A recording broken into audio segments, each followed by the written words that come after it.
Um dos maiores desafios que a gente pode se deparar na nossa atividade cotidiana é colocar o conhecimento em prática nos pronunciamentos judiciais. Então, a gente vai conversar nesse bloco sobre a construção de uma decisão, olhando mesmo o desafio no dia a dia.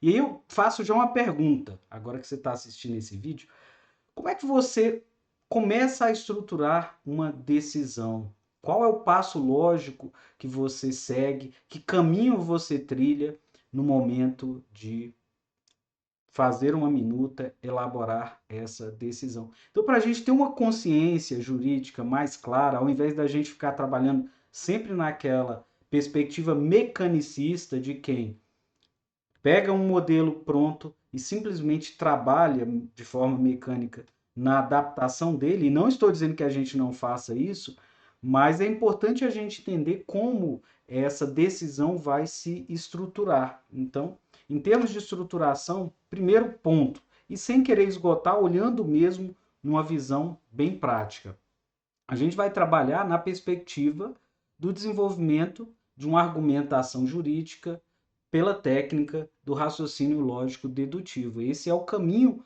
mais frequente, mais natural, sem também nenhuma pretensão aqui de querer esgotar esse tema. Mas é só usando essa base teórica para a gente pensar um pouquinho no desafio, que é o que a gente chama da construção de um silogismo jurídico.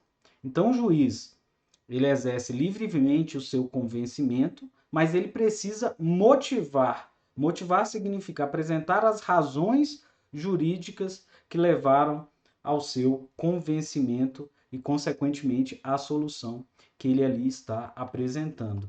Então, esse silogismo jurídico, ele se decompõe em duas premissas indissociáveis de um processo decisório que guarda uma correlação com a pretensão que foi exercida pela parte.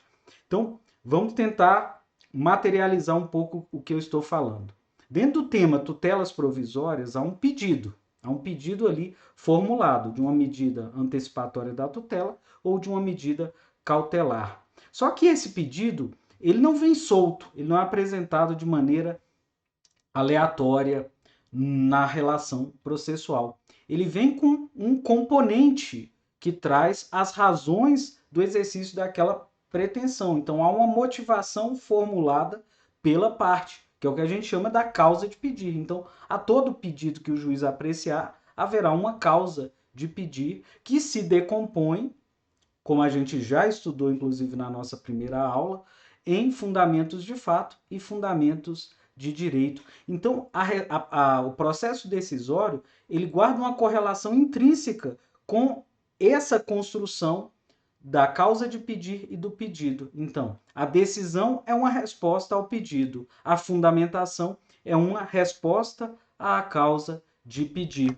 Então, a gente vai encontrar como elementos, premissas indispensáveis em qualquer decisão, primeiro, uma premissa maior que representa nada mais, nada menos do que o ordenamento jurídico sendo interpretado, é o trabalho hermenêutico que a gente vai fazer. Então o juiz não diz que é assim porque eu quero que seja assim. O compromisso dele é de construir soluções que sejam motivadas à luz do ordenamento jurídico. Então, ele construirá o processo decisório, ele transforma aquela norma que está no campo abstrato em uma norma concreta, enxergando as peculiaridades do caso concreto, de forma que ela dê um encaminhamento, que é a solução jurídica para essa questão. Não fosse isso, a gente cairia num campo dos juízos arbitrários, em que o juiz ele decidiria de forma arbitrária ou também pela sua íntima convicção. A gente sabe que a íntima convicção não é uma premissa admitida. O juiz ele precisa exteriorizar como ele, através de um raciocínio lógico, como ele interpretou esse ordenamento à luz dos fatos que estão colocados. E aqui vem uma distinção de uma construção de uma solução definitiva, lá numa sentença ou numa decisão parcial de mérito, também com essa característica definitiva. Se a interpretação do direito ela não vai sofrer uma modificação relevante nesse processo decisório, na premissa menor, que é a base fática que o juiz vai utilizar para fazer a interpretação jurídica, o juiz não vai trabalhar agora efetivamente com fatos já definitivos e provados naquela relação. Por quê? Porque ele ainda trabalha num juízo de probabilidade, de verossimilhança. Então, são expressões muito comuns que a gente vai utilizar nessas decisões. Então, ele vai ter que revelar quais são os fatos que ele considera como provavelmente verdadeiros. E para isso, ele vai invocar, mesmo na construção dessa decisão, que ainda é provisória, a teoria da prova e a distribuição do ônus probatório, as regras de distribuição do ônus probatório. Então veja que o processo decisório segue a mesma estruturação de qualquer outra decisão, inclusive a definitiva. Somente aqui haverá uma exigência menor na análise dos fatos que a gente terá que apresentar lá na decisão definitiva. E essas premissas são a base que o juiz utilizará para fazer a extração das suas conclusões sobre a questão, que é uma subsunção dos fatos à norma. Então, essas premissas, elas não são criadas pelo juiz, elas decorrem do campo de debate que aquele processo a ele apresenta. Então, são os fatos narrados pela parte, que será o campo pelo qual ele vai se debruçar para fazer essa análise. Um debate relevante é, à luz dos fatos prováveis, esse ordenamento jurídico interpretado, quando a gente olha a causa de pedir, o juiz estaria vinculado à fundamentação jurídica apresentada pela parte? E a resposta é não. O juiz conhece o direito. Então, iura novit curiae, aquele brocardo em latim que a gente tanto ouve. Dei-me os fatos que eu te dou o direito, eu faço a interpretação desses fatos. Então, na causa de pedir, a parte vai apresentar a consequência jurídica que ela entende e, decorrente dessa consequência jurídica, que são os fundamentos de direito, ele vai formular o pedido. O juiz pode acolher aquele pedido, reconhecendo que a consequência jurídica está amparada em uma interpretação diferente do ordenamento jurídico. Isso não é nenhuma violação do princípio da correlação, mas ele não pode se afastar dos fatos que foram ali apresentados, ou seja, ele não pode utilizar outros fatos que não sejam aqueles que estejam em debate na lide para construir essa decisão. Então, dou um exemplo aqui para a gente contextualizar o que eu estou falando. A parte arguiu, trouxe uma narrativa fática. Em relação à consequência jurídica, ela invocou que houve uma violação de uma norma relacionada a uma relação de consumo. E o juiz não reconhece que aquela relação é subordinada ao Código de Defesa do Consumidor, ele não está impedido de, para dar a resposta à pretensão, por exemplo, uma pretensão indenizatória, que ele faça a análise à luz do Código Civil da responsabilidade subjetiva. Não haveria nenhuma vedação nesse sentido, porque ele conhece o direito. O que ele não pode é inovar na matéria fática. Isso leva, esse modelo mental que eu coloco, é o que acontece, ainda que intuitivamente, na construção desse processo decisório. Então, se eu for orientar alguém a construir uma decisão, eu digo, o caminho a ser trilhado para que você efetivamente chegue à solução é, primeiro, compreender os fatos. Então, sem a compreensão dos fatos, não há possibilidade do juiz adequadamente dar uma solução jurídica àquela questão. Então, uma vez compreendido o contorno desses fatos, o juiz vai buscar uma confirmação da veracidade deles, aplicando a teoria geral da prova, todos os fundamentos da teoria geral da prova, e, em especial, ele vai observar a aplicação das regras de ônus probatório. Uma vez compreendidos os fatos e definido como esses fatos são considerados numa tutela provisória como prováveis, a verdade provável deles, ou na tutela definitiva, como definitivamente eles se mostram comprovados ou não no processo, à luz desses fatos, esse conjunto de fatos que o juiz irá considerar, ele fará uma interpretação da consequência jurídica que esses fatos geraram. Então, ele vai buscar a interpretação desses fatos à luz do ordenamento jurídico. Feito isso, ele construiu esse modelo mental, ele vai desenvolver no seu texto uma argumentação jurídica, em que ele apresenta esses fatos, ele argumenta a correlação desses fatos com a norma que ele elegeu e previamente buscou a interpretação jurídica, e lá ao final ele apresenta a solução. Muitos questionaram a redação do artigo 489, parágrafo 1º do Código de Processo Civil, que ela trouxe aparentemente uma exigência que alguns entenderam exagerados para que a decisão seja considerada efetivamente fundamentada conforme a exigência constitucional. Então, olha lá, não se considera fundamentada qualquer decisão judicial, seja ela interlocutória, que é o campo que a gente está trabalhando dentro das tutelas provisórias, seja ela sentença ou acórdão, e aqui ele vai enumerando algumas circunstâncias que violam a construção daquele silogismo. Então, olha o primeiro inciso: se limitar à indicação, à reprodução ou à paráfrase de ato normativo, sem explicar sua relação com a causa ou a questão decidida. Então, se a gente olhar aquelas premissas, o que aconteceu aqui? O juiz simplesmente ele transcreveu, ele indicou um dispositivo legal, ou ele reproduziu um artigo de lei sem fazer uma interpretação, ainda que seja uma interpretação literal ou gramatical, e muito menos ele explicou qual é a correlação entre aquela norma jurídica e a causa aqui compreendida como o conjunto de fatos que foram narrados pela parte que postulou aquela medida. E tampouco fez uma subsunção desses fatos a essa norma, dando uma solução a essa questão que guarde uma coesão interna. Então aqui é uma crítica a essas decisões que elas só trazem uma aparência de fundamentação, mas na verdade elas violam o dever do juiz de motivar adequadamente aquela construção. Então a argumentação dele parte da interpretação do fato. Aqui nesse inciso 1 faltou que fatos você está levando em consideração como prováveis, verossimilhantes, para você construir. Tampouco ele deu uma interpretação. Então, o trabalho do juiz que é tirar a norma do campo abstrato para que ela forme um enunciado particular para aquela relação, ele fica esvaziado aqui nessa situação.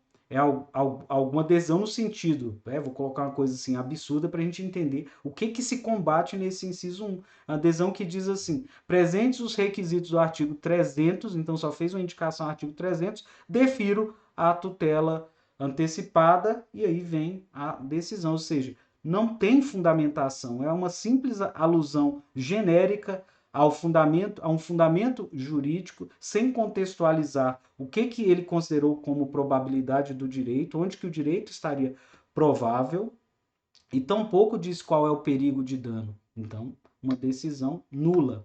Segundo, empregar conceitos jurídicos indeterminados sem implicar o motivo concreto de sua incidência no caso.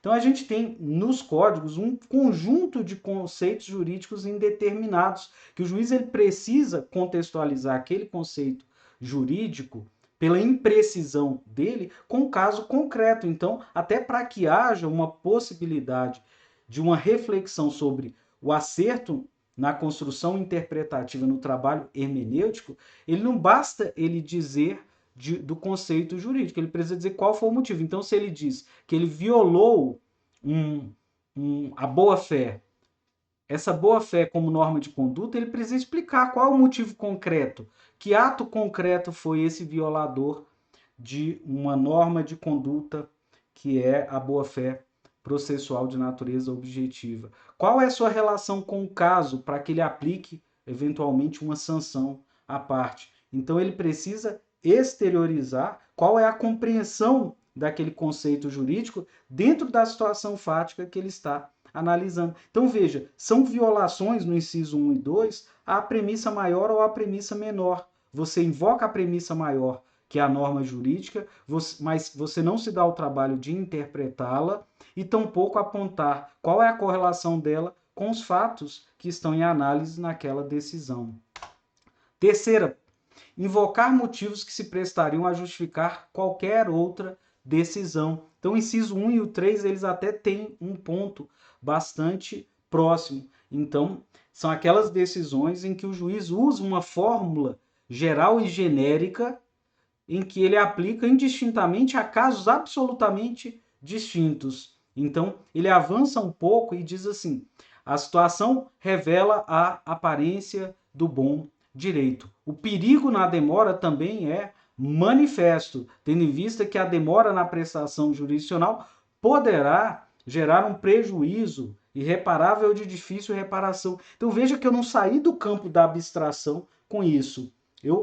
Esse mesmo fundamento que eu utilizei aqui, eu poderia pegar ele, copiar e colar, ele serviria para deferir qualquer tutela provisória de urgência.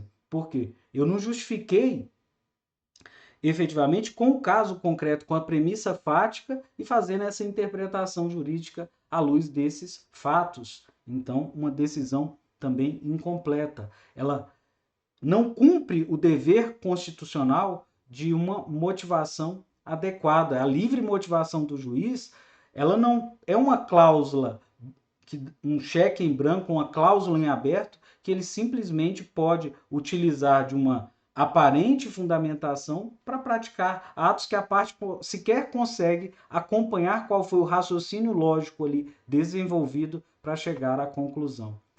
Inciso 4, esse é bastante polêmico, olha lá.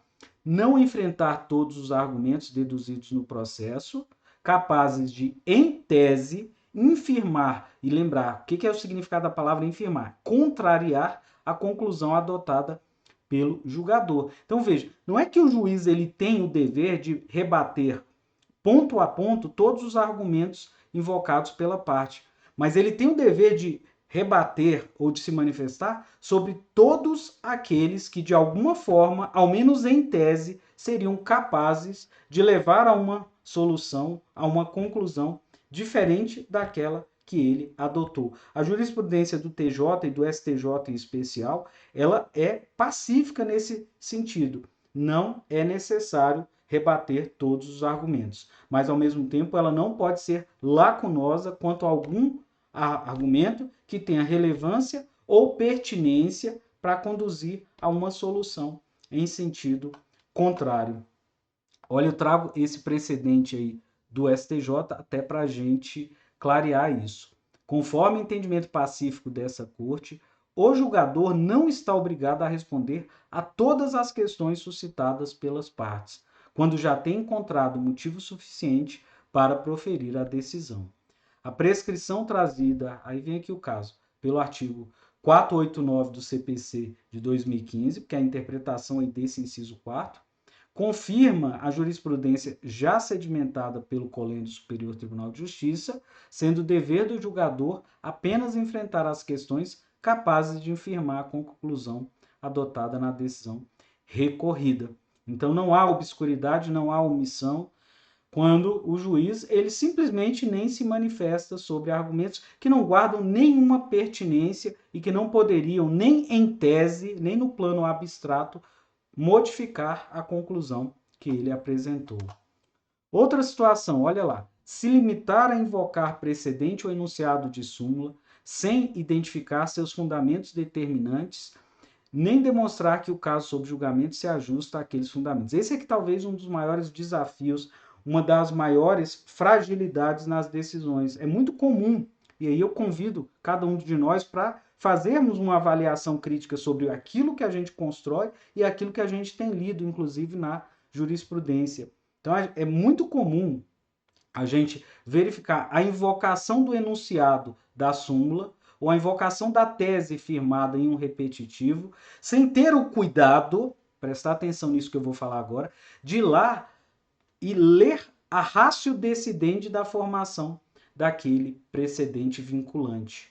Então, muitas vezes, porque nem sempre a enunciação revela os aspectos fundamentais, os fundamentos determinantes que ensejaram àquela enunciação. Então, é fundamental, ao aplicar um precedente dessa natureza, que se busque no voto condutor quais foram os fundamentos determinantes para se chegar àquela solução. Por óbvio, o juiz ele não seguirá aqueles fundamentos que são marginais, que eles não guardam pertinência, embora tenham sido discutidos de maneira transversal, que é o que a gente chama de obter dicta. Mas sobre o fundamento determinante, é calcado nele que o juiz vai fazer o ajuste ao seu caso, dizendo que aquelas mesmas razões de decidir que ensejaram a enunciação da tese ou do enunciado da súmula se aplicam ao caso. Então ele tem que fazer o ajuste fático.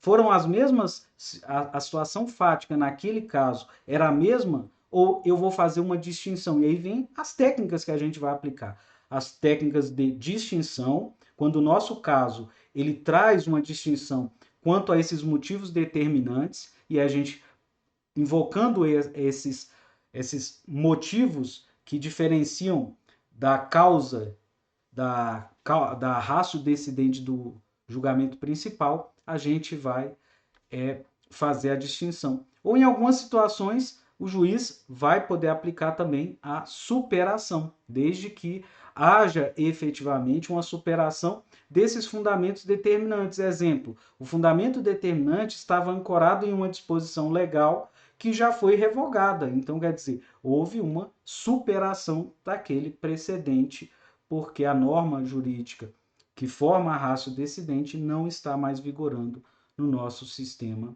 jurídico. Então, lembrar disso. O enunciado, vamos dizer, é a parte aparente do iceberg, mas a gente tem que buscar aquela parte que está submersa, que são os fundamentos, porque eles é que nos motivam a aplicar ou não aquele enunciado. Deixar de seguir enunciado de súmula, jurisprudência ou precedente invocado pela parte, sem demonstrar a existência de distinção, no caso em julgamento, ou a superação do entendimento. Então, se a súmula, a jurisprudência ou precedente foi invocado pela parte, para o juiz deixar de segui-lo, ele vai ter que aplicar as técnicas do distinguish ou do overruling, que é a distinção ou a superação que eu acabei de comentar. Esse inciso levou também um debate doutrinário que acabou chegando ao STJ. Quando ele fala aqui de precedente, surgiu a discussão se seriam só os precedentes obrigatórios, aqueles que o juiz está vinculado, ou qualquer precedente invocado pela parte. E essa discussão é muito relevante, porque é natural que em muitas petições a parte traga um arsenal de precedentes para serem apreciados. Então, levada essa questão ao STJ, olha o que ele disse.